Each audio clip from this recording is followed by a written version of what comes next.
Kahapon po meron pong pahayag si VP Sara Duterte 'no, pumunta po siya sa Hinatuan, Surigao del Sur at, meron po siyang mensahe. Sinabi po niya, "Pinaaabot ko sa ating mga opisyal ng pamahalaan na itigil na muna natin yung pamumulitika at pananawagan nila ng transparency and accountability, pero ang totoong pakay nila ay ang kanilang mga sariling political interest." Your comment po. Unang-una, I haven't heard the statement personally.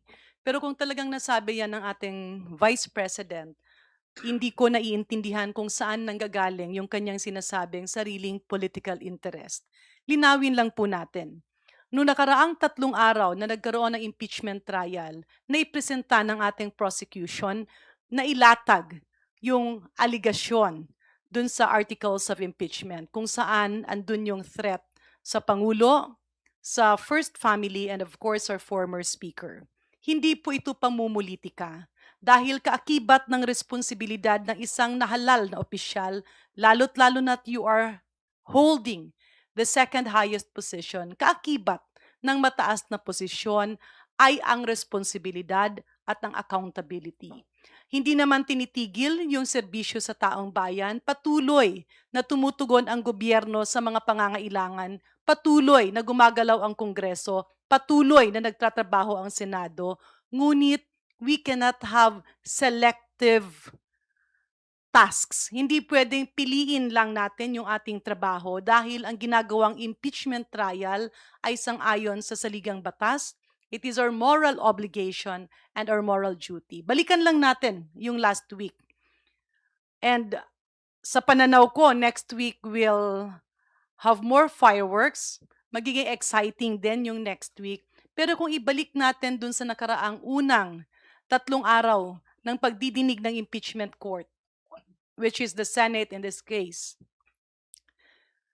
andun kasi yung usapin na kaya ginawa niya yun at kaya siya nag-react ng ganon dahil na-trigger nung parang naging emotional yung kanyang chief of staff or si Attorney Zulaika Lopez. Pero ibalik natin. Sa ngayon ba, karapatan na ba na pagbantaan mo ang buhay ng isang tao dahil lamang ikaw ay galit? Pagbantaan mo ang buhay ng isang tao or magbigay ka ng banta dahil you are in the peak of your emotion. At ibalik rin natin, medyo nakakalungkot na habang patuloy na dinidinig ng impeachment court yung alegasyon ng prosecution, yun namang depensa ng defense panel, naglalaganap ang mga fake news, fake information, twisted facts sa social media.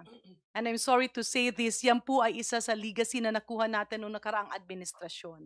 Kaya dapat rin niyang ayusin. Ibalik natin doon sa, I remember meron kasi yung piloto, no? Na naglabas siya ng baril dahil nagalit siya doon sa traffic. Sa pananaw niyo ba makatarungan yon? Kasi mali yun eh, no? Pero kung kunyari meron ding isang security guard nagpakita ng baril kasi nagalit siya, mali rin yun eh. And they have to be held responsible and accountable dun sa ginawa nila. Hindi porket nagalit sa traffic, gagawin yon. Hindi porket nagalit ka na may dumaang tao, rason na yon para magbanta. But if we look at the situation, ito nga ang pinag-uusapan, kaya hindi natin dapat ilihis eh. Kasi ang pinag-uusapan dito is kaakibat ng poder ng isang tao ay accountability. So, calling to stop all of this might be pointing to the fact na hindi maidepensa yung mga aligasyon doon. So, ba't hindi natin ibalik? Pag-usapan natin yung mga aligasyon, it's the best venue where the Vice President can refute the allegations and clean her name. Hindi natin pwedeng ituro ito sa iba dahil ito ay parte at kaakibat ng tungkulan kung saan tayo ibinoto.